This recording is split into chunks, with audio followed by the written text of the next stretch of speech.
Hello friends, welcome back to join this session. यह session इस series का 8वें नंबर का सेशन है। इसके पहले हमने 7 सेशन कंप्लीट कर लिया है, जो प्लेलिस्ट में आपको मिल जाएगा। इसमें हम 10 टॉपिक्स देखते हैं, ठीक है। टॉप 10 एमसीक्यू अटेंड करते हैं। उससे जुड़ी प्रत्येक क्वेश्चन के पीछे आपको लगभग 5 से 6 फैक्ट मिलेंगे, जिससे आपके लगभग 50 क्वेश्चन कवर होते हैं। तो चलिए स्टार्ट करते हैं इस सेशन को और देखते हैं आज के इंपॉर्टेंट क्वेश्चन। तो आज का फर्स्ट क्वेश्चन आपके सामने है। राजा अशोक ने किसके मार्गदर्शन में शांति और अहिंसा का मार्ग अपनाया? ठीक है, पहले ऑप्शन पढ़िए, उसके बाद हम डिटेल में बात करेंगे। कश्यप, निग्रोधा, मोगलीपुत्तिस्सा, भद्रबाहु। तो इसमें जो ऑप्शन नंबर बी है, ठीक है, वो सही जवाब है। निग्रोधा माना जाता है कि अशोक के ही भाइयों के एक पुत्र थे, ठीक है। और इन्होंने क्या, बौद्ध धर्म का फॉलो किया था, बौद्ध धर्म को अपनाया था। और इन्होंने ही मार्गदर्शन किया था किसका, अशोक का, शांति और अहिंसा के मार्ग पे चलने के लिए, ठीक है। और देखिए, इसमें शांति और अहिंसा का मार्ग कब अपनाया अशोक ने, क्वेश्चन अगर पूछे तो आपको पता होना चाहिए। जब इन्होंने कलिंग पे ना युद्ध किया था तो बड़ा हिंसा हो गया था, ठीक है। मतलब बहुत लोगों की हत्याएं हो गई थी, और इस विषय से ना उनका हृदय, उनकी रूह कांप गई थी, ठीक है। बहुत लोग विधवा हो गए थे, बहुत लोग अनाथ हो गए थे, ठीक है। तो इसके बाद से इन्होंने शांति और अहिंसा का मार्ग अपनाया, और मार्गदर्शन इनको निग्रोधा ने किया, ठीक है। तो ये चीज़ आपको पता होना चाहिए, ठीक है। और इन्होंने क्या किया, अशोक ने क्या किया, अशोक ने अन्य मिशनरियों को, ठीक है, जैसे अदर कंट्रीज़ में, है ना, अदर अदर पार्ट में मिशनरियों को बौद्ध धर्म के प्रचार प्रसार के लिए भेजना स्टार्ट कर दिया था, ठीक है। तो इनके संरक्षण में ये सब कार्य भी हो रहे थे, ठीक है। और इन्होंने क्या किया था, जैसे शिकार और हिंसक खेल प्रतियोगिताओं पे इन्होंने क्या कर दिया था, प्रतिबंध लगा दिया था, ठीक है। तो ये भी याद रखिएगा, ठीक है। प्रतिबंध कब, क्यों, कैसे लगाया, किसने लगाया, तो ये चीज़ें क्वेश्चन बने तो आपको पता होना चाहिए। इसमें देखिए, अभी जो कॉन्स्टिट्यूशन में आर्टिकल 23 और 24 है ना, तो उस समय इन्होंने क्या किया था, उस सिस्टम को भी इन्होंने फॉलो किया था, ठीक है। उस समय संविधान नहीं था, लेकिन अनुच्छेद 23 में क्या है, बंधुआ मजदूरी को मतलब ख़त्म करने का प्रावधान, ठीक है। तो जबरन श्रम अगर किसी से कराया जाता है, एग्रीमेंट के तहत किसी को बांध के काम कराया जाता है, ठीक है। और मतलब इन्होंने अहिंसा के सिद्धांत के अंतर्गत इसको भी ख़त्म किया, ठीक है, कि ऐसा नहीं किया जा सकता। तो ठीक है, अगला क्वेश्चन देखिए। दो समुद्रों के बीच भूमि का विजेता के रूप में किसे जाना जाता है, ठीक है। तो दो समुद्र हम मान लें किसको किसको, होल्ड अ मिनट। ये है हमारा पेनिनसुलर इंडिया, और ये है, why this pen is not working well, ये है अरेबियन सी, ठीक है। और ये क्या है, बंगाल की खाड़ी, यानी कि बे ऑफ बंगाल, ठीक है। अब इसके जो बीच की ये जो भूमि आपको दिख रही है ना, ये वाली, ठीक है, इसके ऊपर, ठीक है, दो समुद्रों के बीच भूमि का विजेता के रूप में किसे जाना जाता है, बिंदुसार, अशोक, चंद्रगुप्त मौर्य, धननंदा। तो इसका सही जवाब है ऑप्शन नंबर ए, बिंदुसार को, ठीक है। बिंदुसार की अगर विशेषता की बात की जाए तो इसने पूरे भारत पे विजय प्राप्त कर लिया था।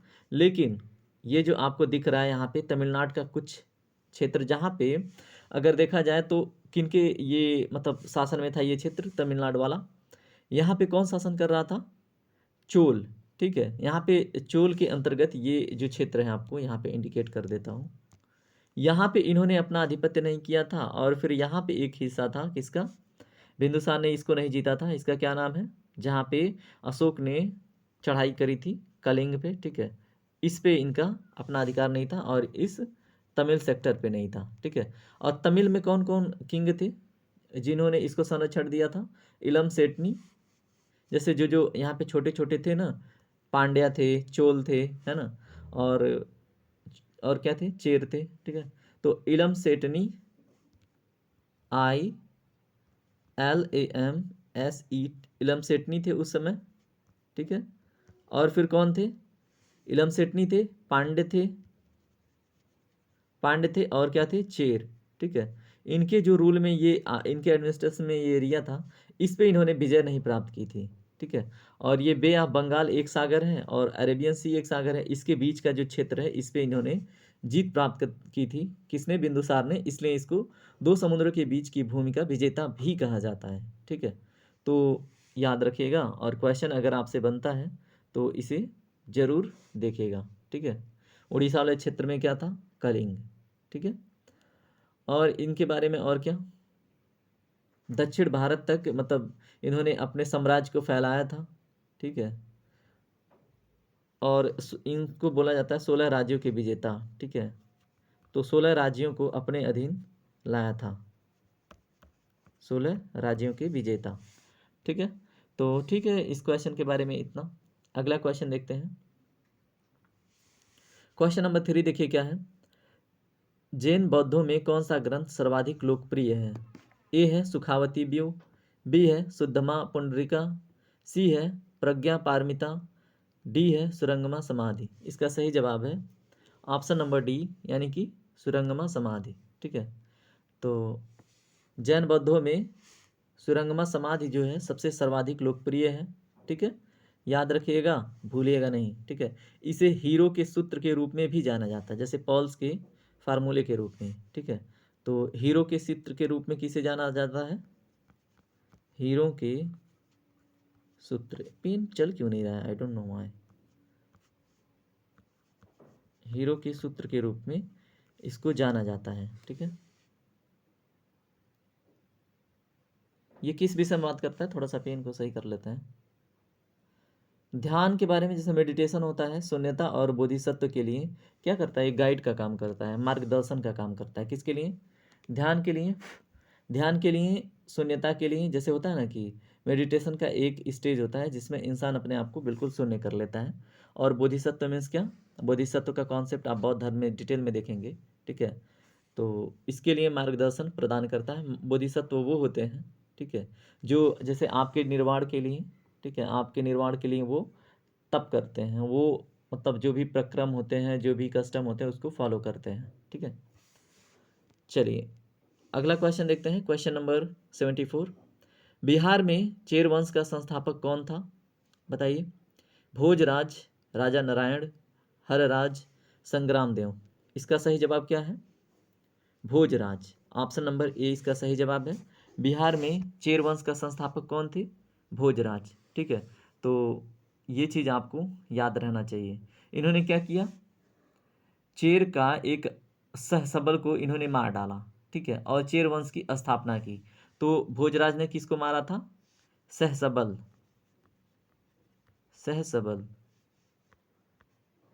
वाह, ये चल क्यों नहीं रहा है भाई? इंग्लिश में चलेगा, हिंदी में नहीं चलेगा। इन्होंने भोजराज ने क्या किया था? चेर के सहसबल को मार डाला और फिर वहां पे चेर वंश की स्थापना की। किसने? भोजराज ने। कहाँ पे? बिहार में। ठीक है, भोजराज में उन्हें एक नाम से जाना जाता था, वो क्या था? संतान सिंह। संतान सिंह। ठीक है, ये तो मार रहे हैं किसी के संतान को और इनको खुद संतान सिंह के नाम से जाना जाता था। ठीक है, उसके बाद इस क्षेत्र पर इनके शासन के बाद किसका शासन आया? भोजराज के बाद आया किसका शासन? सोमराज। ठीक है, कौन इसके बाद आया यहाँ पे? सोमराज। ठीक है, सोमराज का शासन आया। ठीक है, उसके बाद हरराज। सोमराज के बाद आए कौन? हरराज, जो आपको ऑप्शन में दिख रहे हैं। ठीक है, सोमराज के बाद आए हरराज। ठीक है, और संग्राम देव। ठीक है, और संग्राम देव ने क्या किया? ये जो संग्राम देव आपको दिख रहे हैं ये हरराज के बाद आए। ठीक है, और इन्होंने ढाबा में अपनी राजधानी शिफ्ट करी। ठीक है, संग्राम देव ने क्या किया? ढाबा में अपनी राजधानी शिफ्ट करी। ठीक है, तो इतना फैक्ट याद रखिएगा। किससे रिलेटेड? चेरवंश के संस्थापक। और ये आप बताइएगा कि इसकी मतलब स्थापना कब हुई थी, चेरवंश की स्थापना कब हुई थी? आप भी थोड़ा सा वक्त कीजिएगा। ठीक है, चलिए अगला क्वेश्चन देखते हैं। बौद्ध धर्म की शुद्ध भूमि विचारधारा के लिए सबसे महत्वपूर्ण सूत्र कौन सा है? बताइए। ऑप्शन नंबर ए है सुधर्मा पुंडरिका, बी है प्रज्ञा पारमिता, सी है विम्नकीर्ति निर्देश, डी है सुखावती व्यूह। तो इसमें जो ऑप्शन नंबर डी है ये सही जवाब है, यानी कि सुखावती व्यूह जो बौद्ध धर्म की शुद्ध भूमि विचारधारा के लिए सबसे महत्वपूर्ण सूत्र है। ठीक है, क्या नाम है? सुखावती व्यूह। अब इसके बारे में थोड़ा जान लीजिए। बौद्ध धर्म के शुद्ध भूमि स्कूलों के लिए सबसे महत्वपूर्ण सूत्र है, ये भी याद रखिएगा। इसे शुद्ध भूमि सूत्र क्यों कहा जाता है बताइए? इस सूत्र में बुद्ध ने आनंद को अमिताभ और उनकी शुद्ध भूमि या स्वर्ग के बारे में बताया था, ठीक है। और क्या किया था, कैसे कोई वहाँ पुनर्जन्म ले सकता है, इस बारे में भी उन्होंने इसमें जिक्र किया था, ठीक है। इसलिए इसको शुद्ध भूमि विचारधारा के लिए सबसे महत्वपूर्ण सूत्र के रूप में जाना जाता है। किसको? सुखावती व्यूह। व्यूह मीन्स क्या होता है? एक प्रकार का टैक्टिस, एक प्रकार का स्ट्रेटजी, ठीक है। तो सुखावती व्यूह है, तो याद रखिएगा। शुद्ध भूमि विचारधारा के लिए सबसे महत्वपूर्ण सूत्र सुखावती व्यूह, ठीक है। इसमें भगवान बुद्ध ने, ठीक है, आनंद को और अमिताभ को उनकी शुद्ध भूमि या स्वर्ग के बारे में बताते हैं और कैसे कोई वहाँ पुनर्जन्म ले सकता है, इसके बारे में चर्चा है। चलिए अगला क्वेश्चन देखते हैं। बिहार की फसल सघनता कितनी है? तो फसल सघनता का तात्पर्य क्या है, पहले ये जान लीजिए। बताइए, फसल इंटेंसिटी या फसल डेंसिटी, क्रॉप डेंसिटी, इंटेंसिटी का क्या मतलब है? जैसे एक क्षेत्र में कई प्रकार की फसलों को अधिक से अधिक मात्रा में उगा देना, ठीक है। जैसे मक्का, जौ, मटर, गेहूँ, एक ही क्षेत्र में कई प्रकार की फसलों को उगाना फसल सघनता कहलाता है। तो बिहार के बारे में बात करें तो ऑप्शन देखिए, 120%, 138%, 100%, 150%। इसका सही जवाब ऑप्शन नंबर बी, कितना? 138%, ठीक है। तो बिहार की फसल सघनता कितनी है? 138%। अभी वर्तमान का डाटा आप चेक कीजिएगा, ये 138 प्लस माइनस 2 ही होगा, ठीक है। थोड़ा सा पानी पीते हैं, गला सूख गया।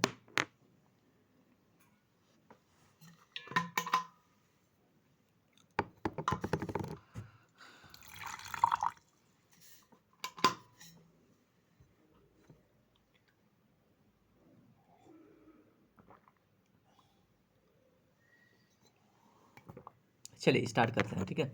इसमें बिहार की फसल सघनता कितनी है? 138%। बिहार के कुल भौगोलिक क्षेत्र का लगभग 60% भाग क्या है? खेती योग्य है, ठीक है। टोटल भूभाग का 60% खेती योग्य भूमि है, ठीक है। तो ये चीज़ें याद रखिएगा, बस इससे जुड़ी इतनी जानकारी। बिहार का सबसे प्रमुख फसल क्या है? आप कमेंट सेक्शन में बताइएगा, ठीक है। अगला क्वेश्चन देखिए, पहली भोजपुरी फिल्म कौन सी थी? ये बस एज ए फैक्चुअल क्वेश्चन है। तो क्वेश्चन पूछा जाता है, देखिए बिहार में भोजपुरी लैंग्वेज बड़ा ही प्रीफर किया जाता है, उत्तर प्रदेश में भी किया जाता है, ठीक है। और आजकल तो झारखंड, अदर प्रदेशों में भी भोजपुरी चलन में है, ठीक है। तो पहली भोजपुरी फिल्म बताइए, कन्यादान, स्वर्ग, गंगा यमुना, गंगा जमुना या फिर भैया। तो इसका सही जवाब option number C, Ganga Jamuna. तो इस फिल्म को रिलीज़ कब किया गया था? बताइए, गंगा जमुना को रिलीज 1961 में किया गया था, 1961, ठीक है। एक्टर एक्ट्रेस नहीं पूछेगा तो उस पर वर्क मत कीजिएगा। पंचायत समिति की बैठक की तिथि किसके द्वारा निर्धारित की जाती है? बताइए, सरपंच के द्वारा, पंच के द्वारा, खंड विकास अधिकारी के द्वारा या अध्यक्ष के द्वारा? इसका ऑप्शन नंबर डी सही जवाब है, अध्यक्ष के द्वारा, ठीक है। तो पंचायत समिति की बैठक की तिथि निर्धारित कौन करता है? अध्यक्ष। उनकी अगर वो ऑब्सेंट हो तो फिर उपाध्यक्ष, ठीक है। जो पंचायत समिति होती है, ठीक है, अगर क्या हो, अध्यक्ष उपस्थित ना हो तो उसकी डेट डिक्लेयर कौन करता है? उपाध्यक्ष, ठीक है।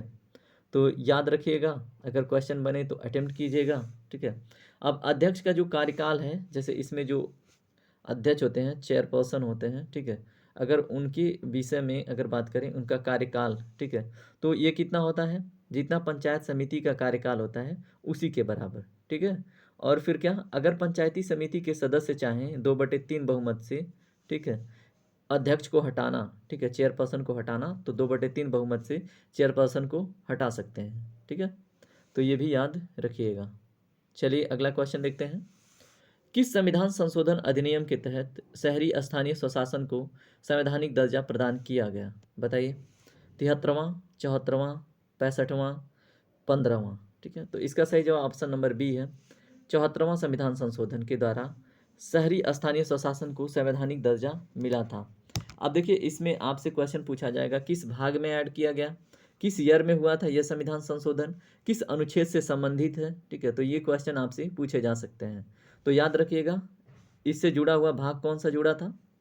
भाग 9A, ठीक है, भाग 9A में ये ऐड हुआ था, ठीक है। और ये भाग 9A आया था सामने। उसके बाद कब हुआ था ये? 1992 में ये संविधान संशोधन हुआ था, ठीक है। कौन सा? 74वां। चीज़ें या इसमें जो नियम कानून या फिर जो भी चीज़ें थी 1993 में लागू हुई। ठीक है। अगर बात करें कि अनुच्छेद कौन सा है, 243। ठीक है। तो शहरी स्थानीय स्वशासन, और इसको इंग्लिश में जो मतलब इसका टैग वर्ड है, ठीक है, टैग सेंटेंस है, होता है ना, तो इसको द म्यूनसिपाल्टी नाम से जाना जाता है। इसका जो टाइटल है द म्यूनसिपाल्टी, ठीक है, क्या है, द म्यूनसिपालिटी, ठीक है, म्यूनसिपैलिटी, ठीक है। तो म्यूनसिपैलिटी जो टैग वर्ड था, और 243 से जुड़ा ये अनुच्छेद है म्यूनसिपालिटी से रिलेटेड। 1992 में 74वां संविधान संशोधन हुआ था। 73वां संविधान संशोधन किससे संबंधित है, ग्राम पंचायत से। ठीक है, तो ये भी याद रखिएगा। चलिए अगला क्वेश्चन देखते हैं। छोटे साहब के नाम से किसे जाना जाता है, बताइए।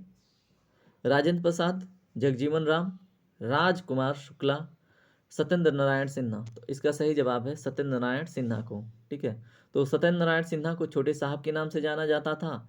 सत्येंद्र नारायण सिन्हा का जन्म अगर देखें तो बिहार के औरंगाबाद जिले के एक पोईवान में हुआ था। कहाँ पे, पोईवान, जान लीजिए, अगर बिहार स्पेशल है तो क्वेश्चन बन सकता है। ठीक है, कहाँ पे, औरंगाबाद डिस्ट्रिक्ट में, कहाँ पे, बिहार में। ठीक है, और ये एक राजनीतिक मतलब पॉलिटिशियन फैमिली में इनका जन्म हुआ था, राजनीतिक परिवार में।